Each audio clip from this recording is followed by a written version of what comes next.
오늘 본문에서 바울은 자유에 대해서 이야기를 하고 있습니다. 종의 멍에를 매지 말라, 그리고 자유하라, 이렇게 말하고 있습니다. 바울이 자유하라라고 하는 것은 무엇으로부터 자유인가 하면 율법으로부터 자유하라, 이렇게 말합니다. 어떤 것을 규칙을 지키거나 어떤 법칙을 지켜서 거기에서 그것으로 말미암아 구원을 받는다든가 또는 하나님의 자녀가 된다는 그것으로부터 자유하라, 이렇게 이야기하는 겁니다. 율법의 규정이 몇 가지가 있는가 하면 613가지가 있습니다. 사람이 율법을 지켜서 구원을 얻으려면 그 613가지다는 그 율법을 죽을 때까지 다 지켜야 되는데 사람이 그것을 어떻게 지키겠습니까? 그래서 예수님께서 하시는 말씀, 너희들은 자유하라. 그리고 바울도 하는 말, 너희들은 그 율법에서부터 자유하라, 그렇게 이야기합니다. 그런데 이 이스라엘 백성들은 자유하라, 자유하라 함에도 불구하고 그들은 율법에 매여서 그들은 율법을 지켜야만 된다고 생각하고 그들은 율법을 지킬 수 있다고 생각했고 그리고 그들은 율법을 잘 지킨다고 자부하며 살아갔습니다. 우리는 율법을 잘 지킨다, 율법을 어기지 않는다, 그렇게 그들은 말하고 다녔죠. 하지만 예수님께서 그들에게 말합니다.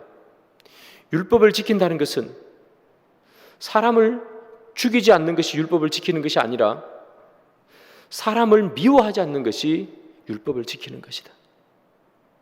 율법을 지킨다는 것은 더러운 것을 만지지 않고 내 손을 깨끗이 씻고 정결하게 하는 것이 진짜 율법을 지키는 그 정결함이 아니라 내 마음속에 더러운 것을 싹 다 제거해버리는 것, 그것이 정결한 것이고 그것이 율법을 지키는 것이란다.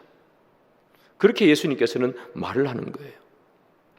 그러자 이 이야기를 들었던 이 유대인들은 예수님의 그 말씀에 조금은 찔림을 받고 뜨끔한 마음이 들지만 그럼에도 불구하고 그들은 예수님의 말씀쯤은 그냥 눈 감아버리죠. 그리고 그들은 말합니다. 나는 더러운 것을 만지지 않는 것으로 나는 의롭다고 생각하고 나는 누군가를 죽이지 않는 것으로 나는 누군가의 물건을 훔치지 않는 것으로 나는 의롭다고 생각한다. 그렇게 주장하고 살아가는 거죠.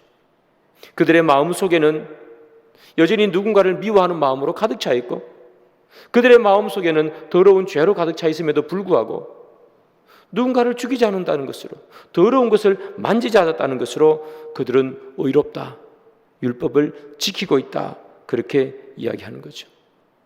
그들의 내면 속에 있는 그 악함은 그대로 내버려 두고 하나님의 자녀라고 떳떳이 그들이 선언할 수 있었던 가장 큰 이유는 그들은 겉으로 보이는 율법을 잘 지킨다고 생각했기 때문이죠. 겉으로 보이는 율법을 잘 지키는 것, 이것이 그들의 의가 되어서 그들의 죄악된 본성을 다 덮어버리게 만들었다는 거죠. 그들의 마음에는 죄악이 있지만 그러나 그들이 정결한 것, 더러운 것을 만지지 않는 것으로 안식일을 잘 지키는 것으로 할례 받는 것으로 그들의 마음속에 있는 죄를 싹 덮어버리면서 나는 의로운 사람이다, 그렇게 말했다는 거죠. 이 유대인들의 마음이 사실은 우리의 마음속에도 고스란히 녹아있죠. 교회를 열심히 봉사한다는 것으로 때로는 헌금을 아낌없이 드린다는 것으로 우리는 우리의 원래 죄된 모습을 가리면서 살고 있어요. 우리 마음속에 세상을 향한 욕망과 욕심이 가득함에도 불구하고 내가 교회에서 열심히 봉사한다는 것, 그것 하나로 나는 좀 괜찮은 사람으로 우리 스스로를 속이고 살아가고 우리가 죄악된 본성이 내 마음속에 그대로 녹아있음에도 불구하고 내가 열정을 다해서 교회를 섬긴다는 그 열정을 내 스스로가 바라보면서 그래, 나는 그래도 괜찮은 사람이야, 그렇게 우리는 생각하고 살아가더란 말이죠. 내가 이 정도 열정과 이 정도 열심과 이 정도 헌신이 있다면 그래도 하나님께서는 조금이나마 나를 인정해 주지 않겠는가. 우리 속에 있는 더러움은 그대로 두고 우리의 열정으로 우리의 더러움을 덮어버리며 살아가고 있지 않는가? 우리가 만약에 그렇게 살아가고 있다면 신약에 나오는, 여기 나오는 이 유대인과 다를 바가 없다는 것이겠죠. 그래서 이렇게 사는 사람들을 향해서 사도 바울은 오늘 경고의 말을 하게 됩니다. 4절의 말씀이죠.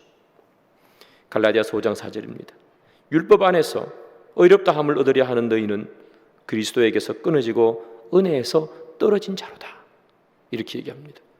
율법 안에서 의롭다 함을 얻으려는 자, 다시 말하면 속은 시커멓게 그렇게 더러워져 있음에도 불구하고 겉으로 보이는 율법의 행위 하나하나를 지켰다는 것으로 그들의 시커먼 추함을 다 가려버리고 그들은 의롭다고 주장하는 그런 사람들에게 너희는 그리스도에게서 끊어졌다, 이렇게 말하는 거예요. 그리스도에게서 끊어졌다라는 것이 무슨 말입니까? 예수님과 관계가 없다는 이야기입니다. 열심히 신앙생활을 하고 열심히 자기 나름대로 무언가를 했는데 결국 그리스도와 관계가 없는 사람이 되어버린다는 거예요. 자기 나름대로 열심히 안식일을 지켰을 거고 더러운 것을 만지지 않으려고 열심히 노력했을 거고 할례를 받았고 율법에 있는 수만 가지 법칙 613가지를 지키기 위해서 그 나름 열심히 노력했는데 그 노력하고 난 뒤에 제일 끝에 받는 대가가 뭐냐? 그리스도에게서 끊어졌다는 거예요. 사랑하는 여러분, 우리가 그런 우를 범할 수 있는 거예요. 우리의 속에 있는 더러움을 그대로 놔두고 우리의 열정과 우리의 열심과 우리의 헌신으로 그것을 다 가리고 산다면 우리는 정말로 헌신하고 열정적으로 우리는 모든 것을 했음에도 불구하고 결국 우리가 듣는 말은 그리스도에게서 끊어졌다, 그 말을 듣는다는 거예요. 그래서 사랑하는 여러분, 율법에서 자유하는 거예요. 율법에서 자유하지 않으면 우리는 끊임없이 노력하고 결국에는 무슨 소리를 듣느냐? 그리스도에게서 끊어진 사람이다 라는 평가를 들을 수밖에 없다는 거죠. 사랑하는 여러분, 우리의 열심은 우리의 죄를 씻어주지 않습니다. 내가 열심을 낸다고 해서 내가 괜찮은 사람이라고 여러분 착각하지 마시기 바랍니다. 내가 교회 안에서 그 누구보다 열정적으로 헌신하고 봉사한다고 해서 내가 하나님 앞에 괜찮은 사람이라고 우리는 착각할 때가 있습니다. 성경은 말하기를 착각하지 말라는 겁니다. 우리가 괜찮은 사람이 된 것은 우리의 열정과 열심 때문에 우리가 괜찮은 사람이 된 것이 아니라 예수 그리스도의 한없는 인내하심과 참으심과 희생 때문에 우리는 그나마 괜찮은 사람이 된 것이지요. 사람들은 율법을 통해서 자신의 부족함을 깨달아 알아야 했습니다. 그런데 사람들은 율법을 가지고 자기의 죄를 가리는 데 사용했습니다. 나는 율법을 지키니까 괜찮은 사람이잖아, 이렇게 말하면서 말이죠. 그래서 바울이 말합니다. 너희들은 그 율법에서 자유해야 하느니라. 그러면서 오늘 본문에 그 율법을 대표하는 행위 하나, 할례에 대해서 말하죠. 너희들은 할례를 할 필요가 없다, 이렇게 얘기합니다. 율법을 주장하는 사람들은 할례를 받아야 된다고 얘기합니다. 그러나 바울이 말하기를 할례는 필요 없다, 그렇게 얘기합니다.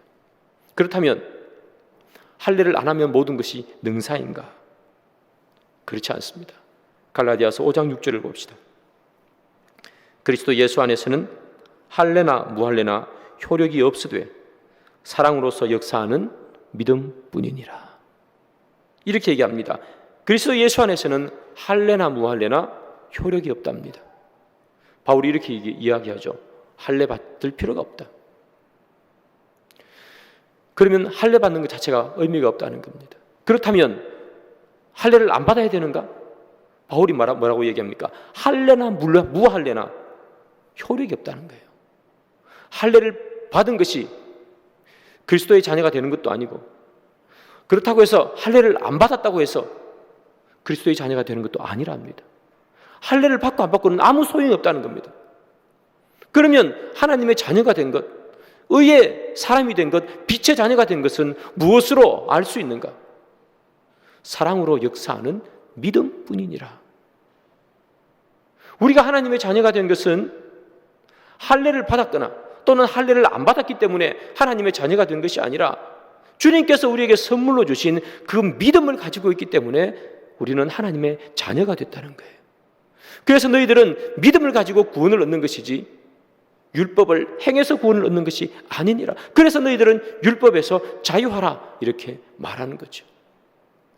믿음이 우리를 의로운 사람으로 만들어준다는 거예요. 그런데 방금 본 본문에 보면 이렇게 얘기 나옵니다. 그냥 믿음이라고 얘기하지 않고 사랑으로 역사하는 믿음 이렇게 표현합니다. 왜 그냥 믿음이라고 이야기하지 않고 사랑으로 역사하는 믿음이라고 바울이 이야기하는가? 사랑으로 역사하는 믿음은 도대체 어떤 믿음인가? 사랑으로 역사하는 믿음이라는 것은 이런 의미입니다. 이 믿음이라는 것을 증명하기 위해서 사랑이 필요하다는 겁니다.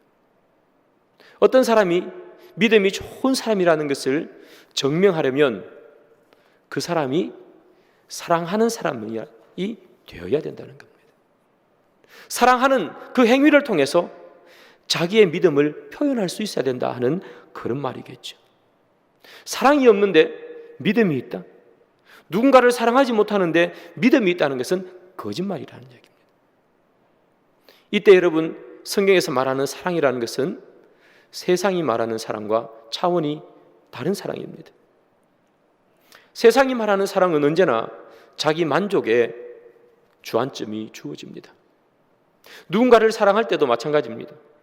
남녀가 사랑할 때 누군가를 사랑하는 이유는 내 마음속에 만족이 있기 때문입니다. 내 마음속에 만족이 없으면 누군가를 사랑하지를 않겠죠. 누군가를 도와줄 때도 마찬가지입니다. 누군가를 도와줄 때 내 마음속에 기쁨과 감사함, 즐거움이 있는 거예요. 그래서 누군가를 도와주는 거예요. 이런 것이 나쁘다는 것이 아닙니다. 누군가를 도와주고 누군가를 사랑하는 것은 너무나 아름다운 것이죠. 그러나 이것은 세상의 방식이라는 겁니다. 나쁘다는 것이 아니라.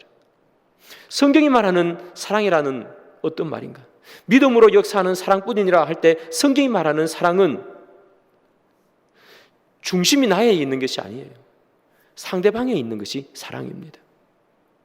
세상의 사랑은 다 중심이 나에게 있습니다. 이것을 주면 내가 기쁘고 뭔가를 하면 내가 즐겁고. 그러나 성경이 말하는 사랑은 그 중심이, 주인공이 내가 아니고 사랑받는 대상입니다. 그래서 성경은 말하기를 원수를 사랑하라고 얘기합니다. 원수를 어떻게 사랑합니까? 내가 원수를 사랑할 수가 없습니다. 그러나 사랑은, 성경이 말하는 사랑은 주인공이 내가 아니고 받는 사람이 주인공입니다. 그래서 그 원수의 마음을 기쁘게 해주는 것, 내가 기뻐서 원수를 기쁘게 해주는 것이 아니라 내가 기쁘지 않아도 원수를 기쁘게 해주는 것, 이것을 사랑이라고 얘기하고, 그래서 원수까지도 사랑하라 그렇게 얘기하는 겁니다. 그래서 성경에 있는 사랑은 제가 일전에 한번 말씀드렸습니다. 감정적인 사랑이 아니라 의지적인 사랑이라고 말했습니다. 내가 감정이 올라와서 원수를 사랑하는 마음이 막 생겨서 그 원수를 사랑하는 그런 감정적인 사랑이 아니라 의지적인 사랑. 내가 저 사람을 보면 밉고 싫고 말도 하기 싫지만 그러나 사랑하라는 하나님의 그 명령 때문에 가서 손 내밀고 안아주고 기도해 주는 것, 중심이 나의 기쁨이 있는 것이 아니라 그 사랑을 받는 사람이 있는 것, 그것이 성경이 말하는 사랑이라는 거예요. 그래서 성경은 원수도 사랑하라 하는 거죠. 그런데 여러분, 이런 사랑을 사람의 본성으로 어떻게 할 수가 있겠습니까? 원수를 어떻게 사랑해요? 그러나 하나님의 명령 때문에, 하나님의 말씀 때문에 그 말씀에 순종해서 내 마음에 있는 분노를 잠재우고 가서 악수하는 것. 그것을 볼 때 하나님께서는 믿음이 있다 그렇게 이야기한다는 거죠. 요한 1서 4장 20절을 보겠습니다. 누구든지 하나님을 사랑하노라 하고 그 형제를 미워하면 이는 거짓말하는 자니 보는 바 그 형제를 사랑하지 아니하는 자는 보지 못하는 바 하나님을 사랑할 수 없느니라. 성경에 이야기합니다. 형제를 미워하놓고 하나님을 사랑한다 하는 것은 거짓말이다. 내가 하나님을 사랑한다면 그 미워하는 형제를 사랑할 수 있어야 된다. 그때 하나님을 사랑한다고 감히 말할 수 있다는 거예요. 왜 그렇습니까? 하나님께서 사랑하라 했기 때문에, 너무너무 밉지만 하나님께서 사랑하라 했기 때문에 가서 손 내미는 것, 그 하나님의 명령을 따르는 것, 그것을 보면서 저 사람은 마음속에 미움이 있지만 내 명령을 따라 손을 내미는 사람이구나, 내 명령을 어기려고 하지 않구나, 나를 사랑하는구나 한다는 그런 이야기입니다. 사랑하는 여러분, 여러분 가운데 누군가를 미워하는 사람이 지금 떠오르는 분들이 있습니까? 여러분들 가운데 내 마음속에 정말 머릿속에 생각나면 정말 화부터 나는 그런 사람들이 있습니까? 성경이 말합니다. 그 사람을 미워해놓고 하나님을 사랑한다고 하면 거짓말이라. 사랑하라 그렇게 말하고 있는 거죠. 그래서 여러분들 머릿속에 누군가 떠오른다면, 그래서 다가가서 안아주고 다가가서 악수하기가 너무 힘들다면 이 시간 기도라도 해야 됩니다. 그 첫 발걸음을 뗄 수 있어야 합니다.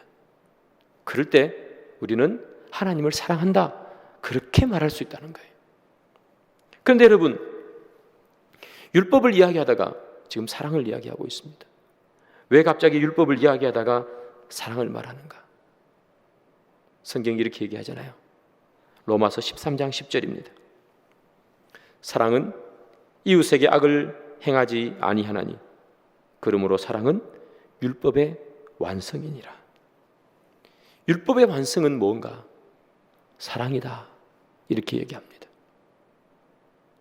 예수님께서 유대인들에게 말하지 않습니까? 너희들은 더러운 자다. 그런데 유대인들은 끊임없이 말하죠. 아닙니다. 우리는 율법을 다 지키고 살아가고 있습니다. 우리는 의롭습니다. 그런데 그들이 과연 의로운가? 그들의 의로운가 아닌가는 율법을 지키며 사는가 아닌가가 아니라 그들이 사랑하고 사는가 사랑하지 못하는가로 판가름 난다는 거예요. 그런데 유대인들의 삶을 봅니다. 그들은 사람을 사랑하지 않습니다. 그들은 언제나 사람을 구분할 뿐이었습니다. 정결한 사람과 정결하지 못한 사람, 유대인과 이방인을 구분하고 할례 받은 사람과 할례 받지 않은 사람들을 그들은 철저히 구분하며 살았습니다. 그러면서 그들은 이방인들, 할례 받지 않은 사람들, 정결하지 않는 사람들을 저주하면서 살았습니다. 그 사람들은 천국에 가지 못하는 사람이다. 우리가 가까이 할 수 없는 사람이다. 멀리하며 살았고 저주하며 살았습니다. 그들은 사랑할 줄 몰랐습니다. 그들은 그들만 깨끗하면, 그들만 율법을 지키면 하나님의 자녀가 되는지 착각했습니다. 그런데 예수님께서 와서 말합니다. 죄인을 저주하고 창기와 세리를 저주했던 그들에게 너희들은 회칠한 무덤 같구나. 그렇게 이야기하면서 그들이 저주했던 죄인과 세리와 창기들을 예수님께서는 가까이 하셨고 그들과 식사했고 그들을 만지고 악수하며 그렇게 지냈습니다. 사랑하는 여러분, 무엇이 하나님의 말씀을 순종하는 것입니까? 유대인들처럼 창기와 세리와 죄인들을 구분해놓고 그들과 마주치지도 않고 이야기도 하지 않고 살아가는 그것이 진정 거룩한 삶입니까? 아니면 예수님처럼 그런 사람들과 함께 모여 식사하고 이야기 나누고 그런 사람들을 나의 가족으로 안아주는 것이 거룩한 삶입니까? 우리의 신앙은 어떤 길로 걸어가고 있는지를 살펴보시기 바랍니다. 나는 옳은 길을 걸어가고 있는가? 나는 올바른 신앙생활을 하고 있는가? 나는 내가 지금 교회에 와서 예배를 드리는 것, 내가 때로 성경을 읽는 것, 시간을 맞춰놓고 기도하는 것, 내가 다른 사람들보다 더 많이 전도하는 것, 이런 것들로 나의 더러운 것을 가리고 살면서 다른 사람 앞에서는 조금 더 깨끗한 사람인 것처럼, 누구보다도 더 나은 사람인 것처럼 그렇게 신앙생활하고 살지는 않는 거예요. 누군가를 미워하는 마음을 그대로 마음속에 가지고 있음에도 불구하고 내가 교회에서 열심히 신앙생활한다는 그것으로 우리의 연약함과 우리의 죄된 것을 가리면서 살고 있지는 않은가? 만약에 그렇게 살고 있다면 우리는 바울이 이야기하는 그 유대인들과 다를 바가 하나도 없다는 것이겠죠. 사랑하는 여러분, 말씀의 결론을 맺습니다. 우리 스스로를 한번 점검해 보시길 바랍니다. 나는 내가 교회 안에서 행하는 여러 가지 활동들로 그것으로 내 의를 삼고 살아가고 있지는 않는가? 하나님께서 진짜 원하는 의는 사랑이라는데 내 마음속에는 형제를 미워하는 마음을 그대로 가지고 있으면서 내가 열정적으로 신앙생활하는 것으로 형제를 미워하는 것을 다 덮어버리면서 모른 척하면서 살고 있는 우리는 아닌가? 우리 스스로의 신앙을 한번 판단해 보시고 나는 과연 옳은 길을 걸어가고 있는지, 나는 과연 올바로 신앙생활을 하고 있는지를 여러분들에게 물어보시기를 바랍니다. 오늘 본문 5절이죠. 이런 말씀이 있습니다. 우리가 성령으로 믿음을 따라 의의 소망을 기다리노니. 사랑하는 여러분, 우리가 기다려야 될 것, 우리가 따라야 될 것은 다른 게 아닙니다. 성령으로 믿음을 따라 의의 소망을 기다리는 것, 그것이 우리가 해야 할 유일한 것입니다. 그래서 이 시간 여러분들이 기도해야 되는 것은 무엇인가 하면, 하나님, 성령님께서 내 마음속에 들어와 의의 소망을 내 안에 주시고 내 마음속에 있는 내 더러운 많은 것들, 감추고 살아가는 것들, 그 모든 것들을 다 토해내는 저희들이 될 수 있도록 도와주옵소서.